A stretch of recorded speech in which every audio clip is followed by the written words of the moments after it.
Attention.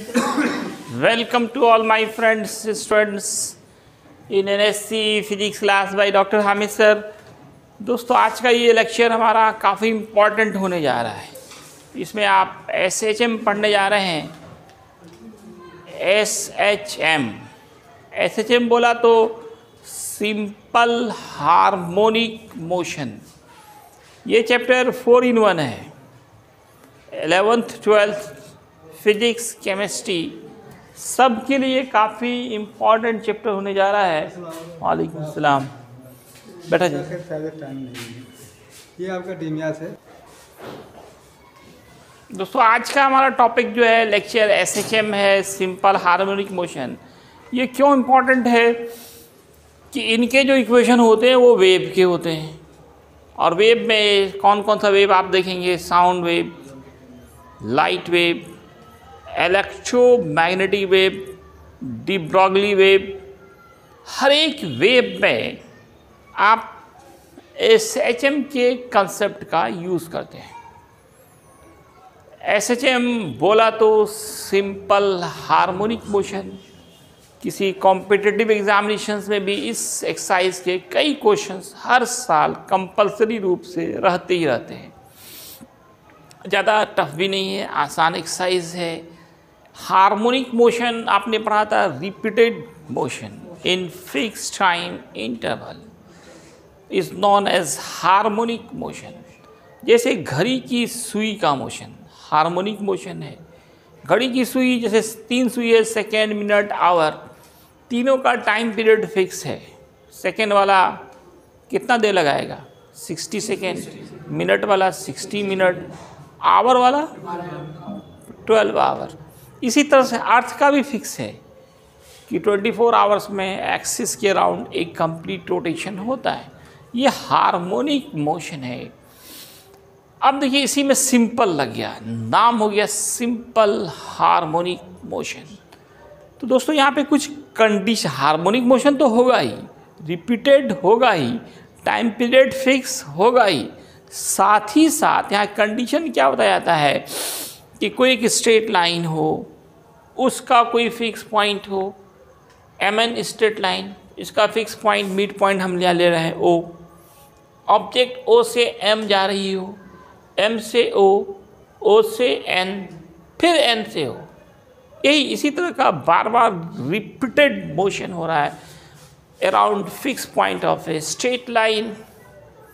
और क्या condition है कि किसी भी मोमेंट जो एक्सीलरेशन प्रोड्यूस होगा वो डिस्प्लेसमेंट के डायरेक्टली प्रोपोर्शनल हो, ए प्रोपोर्शनल -x के, तभी कहेंगे कि मोशन SHM में होगा। माइनस क्यों लगा रहे हैं? सवाल ये उठता है। ये माइनस साइन अपोजिट डायरेक्शंस को दिखाता है। जैसे यहाँ पे देखिए, अगर ऑब्जेक्ट O से M की तरफ जा रही है तो डिस्प्लेसमेंट x हो रहा है, तो डिस्प्लेसमेंट का डायरेक्शन O से M तक की है। लेकिन एक्सीलरेशन का जो डायरेक्शन होगा वो हमेशा O की तरफ होगा। तो डायरेक्शन क्या हो गया? अपोजिट। डिस्प्लेसमेंट का डायरेक्शन O से M की तरफ, एक्सीलरेशन का डायरेक्शन M से O की तरफ। अपोजिट डायरेक्शंस को दिखाने के लिए ही यहाँ पे निगेटिव साइन यूज़ किया जाता है। कांस्टेंट K लाएंगे, K क्या लाएंगे? कांस्टेंट। अब एक्सीलरेशन का डिफरेंशिएशन में फॉर्मूला दोस्तों आपने पढ़ा है, d²x/dt²। पढ़ा है ना डबल डिफरेंशिएशन के फॉर्म में। माइनस को इधर ले जाए, ये प्लस हो जाएगा। ये इक्वेशन आपका कहलाता है differential equation of SHM। This equation is differential equation of SHM या मैथमेटिकल फॉर्म ऑफ SHM। तो SHM होने के लिए सबसे इंपॉर्टेंट कंडीशन ये आप हमेशा याद रखिए, A proportional -x, A proportional -x।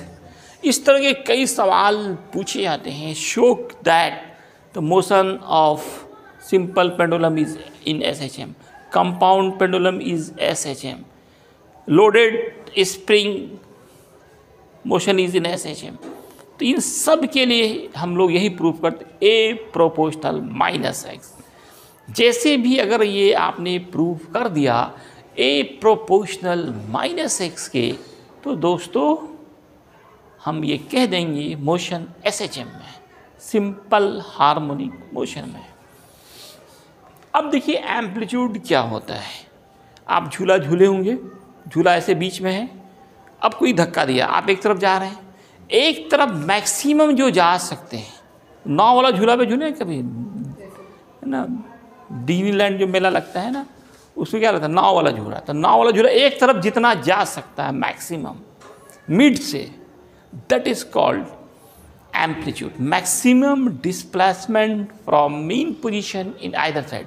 जैसे देखिए अभी हम ये मुंह बंद किए हुए हैं इस तरह से, ये मीन पोजीशन होगी। अब हम बोल रहे हैं ये खुल रहा है, ये मैक्सिमम जितना हम खोल सकते हैं वो क्या कहलाएगा, एम्पलीट्यूड कहलाएगा। क्या कहलाएगा, एम्पलीट्यूड।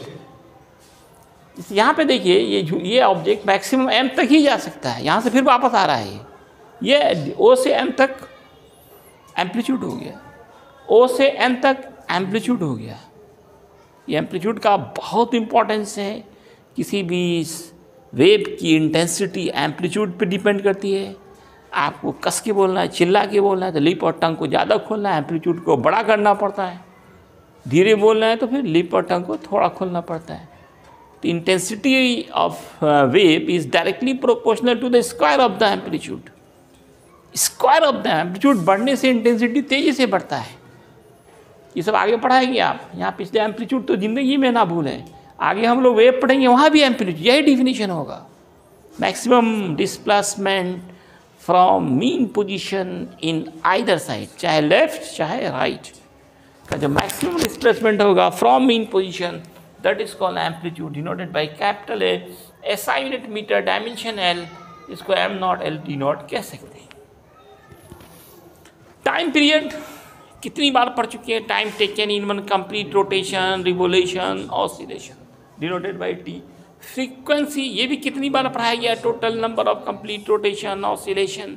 यहाँ पे ऑसिलेशन वर्ड होगा, और ऑसिलेशन किसको बोलेंगे, जहाँ से चला पूरा घूम के आ जाए तो एक ऑसिलेशन होता है। जैसे ओ से गया एम, एम से आया ओ से आया एन, एन से ओ, ये कंप्लीट ऑसिलेशन हो गया। या अगर एम से चल रहे हैं, एम से झूल के गए एन पर, एन से फिर एम, झूला यहाँ से गया ऐसे आया वहाँ गया, फिर वहाँ से झूल के यहाँ, ये कंप्लीट ऑसिलेशन है। अगर बीच से जा रहे हैं इधर गए, फिर इधर आए, फिर इधर गए, फिर बीच में आए, एक पूर्ण दोलन कहिए, ऑसिलेशन कहिए, है ना। इसको कहते हैं one complete oscillation. One complete oscillation में जो टाइम लगेगा that is called time period, और एक सेकेंड में जितना कंप्लीट ऑसिलेशन होगा उसका फ्रीक्वेंसी कहेंगे, एन से डिनोट करेंगे, 1/t होगा। यहाँ एक बात समझाने का कोशिश किया गया है कि जब कोई ऑब्जेक्ट किसी सर्कुलर पाथ पर घूमती है, गोल गोल घूमती है, तब उसका जो डायमीटर होता है, व्यास, उस पर उसका जो हम प्रोजेक्शन डालेंगे वो एसएचएम में होगा। Object moves on circular path, ये इसका डायमीटर है, यहाँ से इसका प्रोजेक्शन डालना है, मतलब परपेंडिकुलर डालना है। ए है परपेंडिकुलर ए, बी है बी, सी है सी। ऑब्जेक्ट ऐसे जा रहा है और ये देखिए परपेंडिकुलर ऐसे जा रहा है। ऑब्जेक्ट यहाँ नीचे घूमा, अब देखिए एफ जी, अब इसका पोजीशन इधर जा रहा है, आगे बढ़ा पोजीशन इधर जा रहा है, यहाँ से आगे बढ़ा पोजीशन इधर जा रहा है। तो ऑब्जेक्ट तो गोल गोल घूम रहा है, लेकिन प्रोजेक्शन हमें तो इसी लाइन पे घूम रहा है, इससे आगे जा रहा है, फिर इधर आ रहा है, फिर इधर जा रहा है, फिर इधर आ रहा है। ऑब्जेक्ट घूम रहा है गोल गोल, लेकिन पोजीशन कहाँ मूव कर रहा है, स्ट्रेट लाइन पे मूव कर रहा है, कि मिड पॉइंट के दोनों तरफ मूव कर रहा है। इसे एक कंसेप्ट बना कि जब भी कोई ऑब्जेक्ट गोल गोल घूमती है, सर्कुलर पाथ पे घूमती है, तब उसका जो परपेंडिकुलर डाला जाए, जिसका नाम प्रोजेक्शन बोलते हैं, किस पे, डायमीटर पे, उस प्रोजेक्शन का मोशन एसएचएम में होगा। क्या होगा, एसएचएम में होगा। उसी कंसेप्ट का यूज़ करते हुए हम लोग इक्वेशन ऑफ एसएचएम निकालते हैं। दो सवाल जवाब एक होगा, आपसे कहा जाएगा कि find out equation of SHM या find out expression of displacement in SHM. दोनों का एक ही फॉर्मूला होता है। इसके लिए दोस्तों हम एक सर्कुलर पाथ मानते हैं, इस पर कोई पार्टिकल घूम रहा है, कुछ देर में पी से बी पे गया, यहाँ से एक परपेंडिकुलर डाला, वो सी माना, ओ से बी को मिलाया, इसका एम्पलीट्यूड ए माना, यहाँ जो रेडियस होगा वही एम्पलीट्यूड हो जाएगा। ये मैक्सिमम कितना जा सकता है, इधर ए तक, यहाँ तक, इधर यहाँ तक। ये ओ एम क्या है, रेडियस है। इसका जो मैक्सिमम डिस्प्लेसमेंट होगा ओ से एम तक ही है। तो ये रेडियस है, और रेडियस ही क्या होगा ना, मैक्सिमम डिस्प्लेसमेंट को ही एम्पलीट्यूड कहते हैं। तो रेडियस ही यहाँ एम्पलीट्यूड होगा। जब भी कोई ऑब्जेक्ट सर्कुलर पाथ में घूमेगी, वहाँ पे जो रेडियस होगा वो रेडियस ही उसका एम्पलीट्यूड होगा, जिसको कैपिटल ए से डिनोट करते हैं। इसीलिए हम लोगों ने रेडियस को कैपिटल ए मान लिया, एंगुलर वेलोसिटी को ओमेगा माना, लीनियर वेलोसिटी को भी माना, और कुछ देर में टी टाइम में ये थीटा एंगल बनाकर पी से बी पे जा रही है। ये एक परपेंडिकुलर यहाँ पे डाल दिया, प्रोजेक्शन ड्रॉ किया। अब ये सी पॉइंट इसका इक्वेशन निकालना है, वही SHM का इक्वेशन हो जाएगा। यहाँ से यहाँ तक का डिस्प्लेसमेंट x मान लिया, ये थीटा है तो आपको पता होना चाहिए भी थीटा होता है। अब ये राइट एंगल ट्रायंगल हो गया ABC, क्या नाम है, OBC के ABC, जो बोलिए सब सही। क्या है OBC, ये है कहाँ यहाँ पर, OBC। साइन थीटा लीजिए, क्या फॉर्मूला होता है, P बाई H। थीटा ये है तो P क्या हो गया x, 90 ये है, H क्या हो A, sine theta, x by A, x बराबर क्या होगा, A साइन थीटा। थीटा को लिखेंगे ओमेगा टी, थीटा को ओमेगा टी। तो यही इक्वेशन हो गया। थीटा ओमेगा टी कैसे, ओमेगा का formula theta by T, theta बराबर ओमेगा टी। x बराबर A sine omega T, x बराबर, इसका नाम है इक्वेशन ऑफ SHM। किसी वेव का इक्वेशन पूछे तब भी यही बोलेंगे, x बराबर A sine omega T. Sound wave, light wave, electromagnetic wave, हो सकता है कि x की जगह पे वो y मान ले, डिस्प्लेसमेंट को y मान ले, लेकिन इधर वही रहेगा A साइन ओमेगा टी। कभी A1 मानेगा, कभी A2 मानेगा, एम्पलीट्यूड है, दो ठो रहेगा, एक को A1 A2 मानेगा, लेकिन x बराबर A साइन वहाँ पे रहेगा ही। इक्वेशन ऑफ SHM को ये पूछिए क्या कहेंगे, x बराबर A sine omega T. SHM में डिस्प्लेसमेंट का इक्वेशन पूछा जाए तो x बराबर A sine omega T. x क्या है, डिस्प्लेसमेंट देख सकते हैं, यहाँ से यहाँ तक का डिस्प्लेसमेंट x है। a क्या है तो एम्पलीट्यूड है, ओमेगा क्या है, एंगुलर वेलोसिटी, कोणीय वेग है। तो इक्वेशन ऑफ SHM क्या हुआ, x बराबर A sine omega t. A sine, इस एक्सरसाइज में सबसे ज़्यादा यूज़ होने वाला यही फॉर्मूला है। x equal, equation of SHM क्या आया, इक्वेशन ऑफ वेव क्या होगा, है ना, जहाँ जहाँ वेव पढ़ेंगे वहाँ इसका हम यूज़ करेंगे। 12th में वेव बहुत जगह पढ़ना पड़ता है तो वहाँ पे ज़्यादा यूज़ होगा ये equation, x equal A sine omega T. फिर देखिए ऑब्जेक्ट गोल गोल घूम रही है सर्कुलर पाथ पे, जब A पर है तो इसका लंब कहाँ पे आ रहा है, यहाँ पे आ रहा है कि नहीं आ रहा है, B पे है तो यहाँ पे आ रहा है, C पे है तो यहाँ पे आ रहा है, D पे है तो यहाँ पे आया, F पे है तो यहाँ आया, G पे है यहाँ आया। तो देखो ऑब्जेक्ट गोल गोल घूम रही है और प्रोजेक्शन क्या आ रहा है, O से इधर जा रही है, फिर इधर आ रही है, फिर इधर आएगी, फिर इधर आएगी। तो हमेशा अभी देखा ना यहाँ पे कि अगर O से M जाए, M से O आए, O से N आए, एक सरल रेखा में उसके किसी एक पॉइंट के दोनों तरफ मोशन में हो तो मोशन किस में कहलाता है, SHM में कहलाता है। तो क्या देख रहे हैं कि वो सेंटर के ही दोनों तरफ क्या कर रहा है, उसका जो लंब है, लंब वस्तु गोल गोल घूम रही है, लेकिन उसका जो प्रोजेक्शन है वो किस पे घूम रही है, एक स्ट्रेट लाइन जो है, डायमीटर जो है और सेंटर के ही दोनों तरफ जा रही है। ये O जो है सेंटर का काम कर रहा है। तो इससे पता चला कि जब कोई ऑब्जेक्ट गोल गोल घूमेगी उसका जो प्रोजेक्शन डाला जाएगा, प्रोजेक्शन मतलब लंब डाला जाएगा, उसका जो शेडो बनेगा कहाँ पे, उसके डायमीटर पे, व्यास पे, तो उसका मोशन SHM में होगा। ठीक है दोस्तों, आज इतना ही है, धन्यवाद।